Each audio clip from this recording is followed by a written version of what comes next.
वृद्ध बाबा ने कहा कि हे संत जी, हमें कुछ ज्ञान दीजिए, उपदेश। संत ने कहा कि हम तुम्हें क्या उपदेश देंगे, तुम्हें तो तुम्हारा पोता ही उपदेश दे रहा है। उस वृद्ध बाबा ने कहा कि मैं कुछ समझा नहीं कि मेरा पोता मुझे क्या उपदेश दे रहा है। संत ने कहा कि तेरा पोता तेरी दाढ़ी पकड़ के हिला हिला के बाबा बाबा कह रहा है। सचमुच में उसका पोता उसकी सफेद दाढ़ी हिला हिला के बाबा बाबा कह रहा था। संत ने कहा, इस नन्हे बालक के शुद्ध तोतली बानी पे अब भी तो कुछ शर्माओ, और ये तेरा पोता बाबा बाबा कह रहा, अब भी तो बाबा बन जाओ। हाँ? अभी तो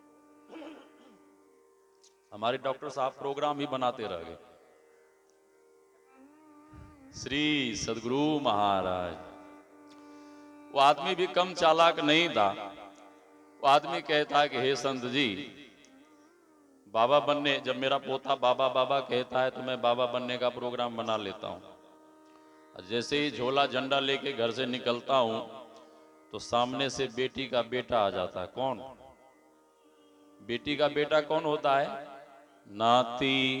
पोता कहता है बाबा बाबा, मैं बाबा बनने के लिए जैसे ही घर से बाहर निकलता हूं तो सामने नाती आ जाता है, और नाती कहता है नाना नाना नाना नाना, ए नाना, चाहे कुछ भी हो जाए बाबा जी मत बनना, बाबा जी मत बनना। आदमी कम चालाक नहीं है, और आदमी कम चालाक नहीं है। तो भगवान कहते हैं यह शरीर विषयों को भोगने के लिए नहीं मिला है। महर्षि शाही स्वामी जी महाराज की वाणी में, मान मान मन यह तन तेरा, हीरा रतन अनमोल है, विषयों के पीछे पर पगले, कर रहा माटी मोल है। ये हीरे जैसे बेशकीमती शरीर को लोग क्या कर रहे हैं? मिट्टी के मोल में तू क्यों हीरे लुटा रहा है? क्यों आत्मा को बेचकर इस तन को सजा रहा है? मिट्टी के मोल में इस हीरे जैसे बेशकीमती ये मानव जीवन ही हम आपको सुनहरा अवसर मिला है। रावण कहां रहता था साहब? लंका में। लंका किस चीज की? सोने की। सोने की बनी हुई लंका, और सोने का नगर रावण को मिला था। लेकिन उस स्वर्ण नगरी लंका का रावण ने क्या किया? सदुपयोग किया या दुरुपयोग? हाँ? दुरुपयोग किया, और दुरुपयोग करने का परिणाम रावण को क्या मिला? क्या मिला? हाँ? कोई रोने वाला नहीं रहा। जा रावण घर दिया न बाती, कोई दीप जलाने वाला भी नहीं रहा। ऐसी स्थिति हो गई। उसी तरह से हम आपको भी परमात्मा ने ये मानव जीवन रूपी सुनहरा अवसर दिया है, और इस अवसर का हम आप यदि लाभ नहीं ले पाए, जो करना चाहिए वो नहीं कर पाए, तब क्या होगा? रावण जैसे रोता रोता इस दुनिया से चला गया, उसी तरह से हम आप भी हाथ मलते हुए इस संसार को छोड़कर चले जाएंगे। तो भगवान कहते हैं यह शरीर विषयों को भोगने के लिए नहीं मिला है, यह शरीर साधना के लिए मिला है, ध्यान भजन के लिए मिला है। एक बूढ़ी मैया साधु बाबा के पास गई और प्रार्थना करने लगी, हे संत भगवान, मेरे घर पधारो, भोजन ग्रहण करो। साधु बाबा ने कहा कि आज तो मैं अमुक जगह जा रहा हूं सत्संग करने, कल परसों में आऊंगा, ठीक है, जरूर पधारिएगा। समय पाकर संत जी पधारे। मैया 56 प्रकार के भोजन व्यंजन बनाती है और संत के आने का राह देखने लगती है। संत जी पधारे, चूल्हे के पास भोजन की व्यवस्था बनाती है, भोजन के लिए संत जी को बिठाती है। मैया जल्दी जल्दी में बहुत सारा भोजन व्यंजन परोस कर संत जी के सामने रख देती है। मैया संत जी के चेहरे को निहारने लगती है। संत जी के दर्शन में बिल्कुल लीन हो गई और संत जी इस विचार में खो गए कि सब कुछ तो मिला लेकिन पापड़ नहीं मिला। भोज भंडारे में होता है ना पापड़, घी और पापड़ बड़ा स्वादिष्ट होता है और बिहार में चलता है घी और पापड़, अंत में दही और चीनी। हमारे हरिद्वार में पापड़ कोई नहीं खाता। हाँ नहीं, उन्हें हलवा पूरी चाहिए, कद्दू की सब्जी, कदीमा की सब्जी, पूरी, हलवा, ये बस, और कुछ नहीं। भंडारे में है सब। मैया को थोड़ी देर के बाद ख्याल आया, अरे राम राम, संत जी को मैंने तो दोबारा कुछ परोसा की नहीं। मैया देखती है कि संत जी अभी तक भोजन भी शुरू नहीं किए। मैया क्षमा याचना करती हुई कहती है कि संत भगवान, जो भी गलती हुई सो हुई, आप भोजन तो शुरू करो। संत जी सोचने लगे कि भोजन शुरू नहीं करता हूं तब भी ठीक नहीं है, और पापड़ मांगूंगा तो प्रतिष्ठा चली जाएगी, इसलिए मांगना भी ठीक नहीं है। संत जी ने हाथ में जल लिया, भगवान को भोग लगाते हुए मंत्र बोलना शुरू किया। ब्रह्मार्पणम ब्रह्मवि ब्रह्माग्नो ब्रह्मणाहुतम ब्रह्मैव तेन गंतव्यम ब्रह्म कर्म समाधि नाम। भगवान को भोग लगाते हुए जैसे ही एक और खाया, उसके दूसरे ही क्षण पुनः उनकी दृष्टि वहीं गई। कहां? चूल्हे के पास जहां पापड़ रखा हुआ था कि मिले तो कैसे मिले, मिले तो कैसे मिले, इसी विचार में संत जी खो गए। हाँ, संत जी के भीतर एक उक्ति सूझी, एक उपाय सूझा और संत जी बोल उठे, माता जी भगवान की बहुत बड़ी कृपा है, हमारा सौभाग्य है कि मैं आपके घर आज भोजन ग्रहण कर रहा हूं। मैया कहती अरे महाराज ऐसी क्या बात हो गई, सौभाग्य तो हमारा है। संत जी कहते हैं बात ही कुछ ऐसी, क्या बात है महाराज जी? संत जी कहते हैं मैं जब मार्ग में आ रहा था तो बहुत बड़ा विषधर सर्प मिल गया था और विषधर सांप से मैं बाल बाल बच गया। अब तुम ही बताओ मेरे ऊपर भगवान की कृपा है कि नहीं, मेरा सौभाग्य दुर्भाग्य? इन सब बातों पर मैया ध्यान नहीं देती है। मैया के दिमाग में घुस गया सांप। मैया पूछने लगी महाराज जी बताइए ना, सांप कितना बड़ा था, कितना मोटा, कितना लंबा, क्या? तो संत जी कहते अभी तो भोजन करने दो, बाद में बता दूंगा। मैया 2 मिनट के बाद फिर पूछती है महाराज जी बताइए ना सांप कितना बड़ा था? संत जी कहते हैं अधिक बड़ा नहीं था, मेरी थाली देख रही हो? मैया कहती महाराज जी मैं सांप के बारे में पूछ रही हूँ। संत जी कहते हैं वही मैं बता रहा हूँ। संत जी कहते हैं अधिक बड़ा सांप नहीं था। मैया कह रही बताइए ना महाराज जी कितना बड़ा सांप था? संत जी कहते हैं कि मेरी थाली से लेकर वो जो चूल्हे के पास पापड़ रखा हुआ है उतना ही बड़ा सांप था। मैया कहते अरे महाराज मैं तो पापड़ परोसना भूल ही गई। संत जी कहते हैं मैं पापड़ नहीं कह रहा, मैं तो आपको केवल इशारा कर रहा था। ये किसी संत की कथा नहीं है, ये प्रत्येक मानव की व्यथा है। हम आपको, संत को इतना कुछ मिला था कि आधे भोजन को भी वे ग्रहण करते तो पेट भर जाता, नाक के ऊपर आ जाता भोजन, फिर भी उनकी बारंबार दृष्टि उधर क्यों जा रही थी? ये प्रत्येक मानव की व्यथा कथा है। परमात्मा की कृपा से हम आपको सब कुछ मिला है और परमात्मा की कृपा से हम आपको इतना कुछ मिला है कि हम आप दूध भात साग रोटी खा के खूब बढ़िया से भजन ध्यान कर सकते हैं, साधना कर सकते हैं। लेकिन संसार की एक ऐसी तुच्छ से तुच्छ वस्तु है, तुच्छ से तुच्छ चीज है, जिसके लिए मानव दिन रात बेचैन रहता है, व्याकुल रहता है, परेशान रहता है। महर्षि व्यास कहते हैं भोगो न भोक्ता वयमेव भोक्ता, तपो न तपता वयमेव तपता, कालो न याता वयमेव याता, तृष्णा न जीर्णा वयमेव जीर्णा। हम आप संसार के सुख को भोग कर सुखी होना चाहते हैं, विषय भोग को। विषय क्या है साहब? विषय क्या है महाराज जी? विषय क्या है?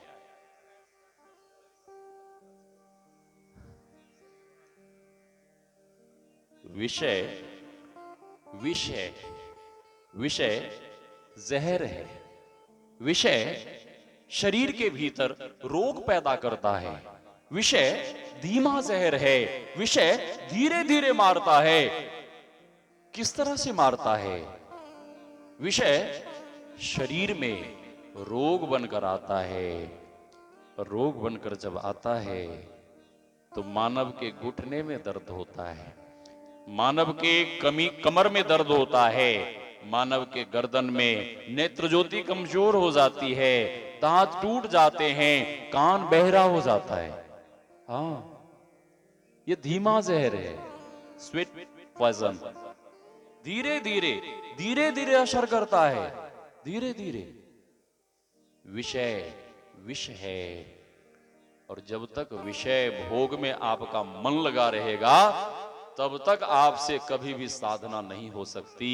और जब तक आप ब्रह्मचर्य का पालन नहीं करेंगे तब तक आपसे साधना नहीं होगी। आप नियम भले कर लेंगे, नियम कर लेंगे, आपको जो दीक्षा मिली है ना, नियम जरूर कर लेंगे। मंदिर में जाके स्तुति प्रार्थना, थोड़ी देर ध्यान भजन सत्संग जो भी है, ये केवल नियम है, लेकिन असली ध्यान नहीं हो पाएगा। ध्यान में जो आपको पाना चाहिए वो आपको नहीं मिल पाएगा। और जब तक वह सब कुछ आपको प्राप्त नहीं होगा तब तक आप आवागमन के चक्र में पड़े रहेंगे। पुनरपि जन्मम पुनरपि मरणम पुनरपि जन्नी जठरे शयनम, एहु संसारे बहुत दुस्तारे कृपया पारे पाहि मुरारे। इस आवागमन के चक्र में पड़े रहेंगे। इस आवागमन के चक्र से निकलने के लिए गुरुदेव कहते हैं, आओ वीरो मर्द बनो, अब जेल तुम्हें तजना होगा। मन निग्रह के समर क्षेत्र में सन्मुख थिर डटना होगा। और गुरुदेव आगे मार्ग बताते हैं, गुरुदेव उपाय बताते हैं। इस आवागमन के चक्र से, इस कैद खाने से, शरीर और संसार रूपी कैद खाने से हम आप कैसे निकलेंगे? तो गुरुदेव कहते हैं, गुरुपद धर कर ध्यान से शुरो। कहां? दृष्टि अरादो सुखमन में। लेकिन ये दृष्टि अरेगा कैसे? दृष्टि अरे सुखमन में, मन मगन हो भजन में, ललचे न को रंग में। हाँ? हाँ? मन मगन हो भजन में। मन तो मगन कहां पे है? मन मगन किधर है? हाँ, बिल्कुल ठीक, सब लोग जानते हैं, फिर भी हमसे करवा रहे हैं, हमसे बुलवा रहे हैं। हाँ, मन मगन हो भजन में, ललचे न को रंग में, ऐसी सूरत सिमटा दो। तो मैं कह रहा था, गुरुपद धर कर ध्यान से सूरो, दृष्टि अरादो सुखमन में, मन की चंचलताई से। मन आपका मगन ध्यान में तब होगा जब ये चंचल और चलायमान मन स्थिर होगा। ये चंचल और चलायमान जब स्थिर होगा, और ये स्थिर तब होगा जब आपसे ठीक ठीक जप होगा, तब ये मन स्थिर होगा। नहीं तो मन इधर उधर, चंचलम ही मनः कृष्ण रमाथि बलवदृढ़म। ये मन बड़ा चंचल है, कैसे तेरा भजन करूं, जितना इसे समझाऊं उतना ही मचल जाए। गुरुपद धर कर ध्यान से सूरो, दृष्टि अरादो सुखमन में, मन की चंचलताई से। बल कर करके बचना होगा। इस चंचल मन से बचकर आपको जप करना होगा। अपने सूरत को, अपने ख्याल को सुखमना में लगाना होगा। और जब आपका मन सुखमना में लग जाएगा आपकी सूरत वहां पहुंच जाएगी, तब क्या होगा? तेजो में बिंदु का दर्शन और खूब ध्यान करने से उसी बिंदु में सूरत का प्रवेश और भीतर में प्रकाश ही प्रकाश। गुरुदेव कहते हैं साधक को वहीं शब्द सुनाई पड़ने लगता है। दुनिया वालों ने कहा कि हे भगवान जी, ये बड़ा कठिन काम है, साधना करना बहुत कठिन काम है। जैसा आप बता रहे हैं बड़ा कठिन काम है, कोई आसान उपाय बताइए। तब भगवान ने कहा हाँ, एक आसान उपाय मेरे पास है, बताने की कृपा करें प्रभु। तो भगवान श्री राम कहते हैं कर्णधार सदगुर दृढ़ नावा, दुर्लभ साज सुलभ करी पावा। अपने जीवन की बागडोर संत सदगुरु के हाथों में समर्पित कर दो। क्या होगा? गुरु चरणाम्बुज निर्भर भक्त संसाराद चिराद भव मुक्त कर्णधारम गुरुम प्राप्यम तद वाक्यम बलवत दृढ़ अभ्यास वासना शक्त्या तरंती भव सागरम। जो भक्त गुरु चरणाश्रित रहते हैं वो भक्त गुरु कृपा से एक न एक दिन निश्चित रूप से इस भवसागर को पार कर जाते हैं। भगवान श्री कृष्ण कहते हैं सर्वधर्मान परित्यज्य माम एकम शरणम व्रज अहम त्वा सर्व पापेभ्यो मोक्ष इष्यामि मा शुचः। हम आप नित्य पाठ करते हैं, सब कुछ समर्पण कर गुरु की सेवा करनी चाहिए। गुरु महाराज का आदेश है सत्संग नित और ध्यान नित रहिए, करत संलग्न हो। व्यभिचार चोरी नशा हिंसा झूठ तजना चाहिए। गुरु महाराज कहते हैं जो निज घट रस चाहो तो अपने को पंच पाप से हरदम खूब बचाहो। है एक झूठ नशा है दूसरा, तीसर नारी पर के हो, चौथी चोरी पंचम हिंसा, दिल से इन्हें अलगाहो। गुरु महाराज कहते हैं यदि तुम उस अमृत को प्राप्त करना चाहते हो, उस अमृत को पीना चाहते हो, तो गुरुदेव कहते हैं अपने आप को पंच पाप से बचाकर बचकर रहना होगा। है एक झूठ, झूठ सुदामा जी के संबंध में सभी लोग जानते हैं कि एक अश्वत्थामा महाराज युधिष्ठिर अपने गुरु के लिए एक छोटा सा झूठ बोले थे, तो महाराज युधिष्ठिर को नरक की हवा खानी पड़ी। सुदामा जी ने चने की चोरी, और सुदामा जी को क्या हुआ था? क्या हुआ था? रहने को घर नहीं, खाने को अन्न नहीं। है एक झूठ, नशा है दूसरा। नशा के कारण पूरे यदुवंश का विनाश हो गया था, यहां तक कि भगवान श्री कृष्ण को भी देह त्याग करना पड़ा था। बाबा कबीर कहते हैं मांस मछरिया खात है, सुरा पान से हेत, सोनर जर से जाएंगे ज्यों मूली की खेत। कहता हूं कही जात हूं, कहा जो मान हमार, जाका गर तू काटी हो सो फिर काटी तुहार। जिसका गला तुम काट रहे हो वो गला फिर तुम्हारा काटेगा। अर्जुन ने भगवान श्री कृष्ण से पूछा कि हे प्रभु, ये जो मछुआरा मछली मारा, ये मछली कितने जन्म में मछुआरे से बदला लेगी? भगवान ने कहा इसका जवाब मैं बाद में दूंगा। और कुछ दिनों के बाद भगवान श्री कृष्ण अर्जुन को ले गए घूमने के लिए जंगल में। एक मरा हुआ हाथी, भगवान श्री कृष्ण ने कहा इसके मस्तक पर वान का संधान करो। संधान करता है, खोपड़ी फट जाती है। अर्जुन देखता है कि उसके खोपड़ी में हजारों कीड़े रेंग रहे थे। भगवान श्री कृष्ण कहते हैं कि तुम्हारे प्रश्न का उत्तर है। अर्जुन ने कहा मैं समझा नहीं। भगवान श्री कृष्ण कहते हैं कि हे पार्थ, वही मछुआरा मरने के बाद हाथी बना और वही मछली इस हाथी के खोपड़ी में पैदा होकर इसके खोपड़ी को वो कीड़े खा गए और ये सिर पटक पटक कर अपना प्राण दे दिया। जाका गर तू काटी हो सो फिर काटी तुहार। तो मैं कह रहा था नशा के कारण पूरे यदुवंश का विनाश हो गया था।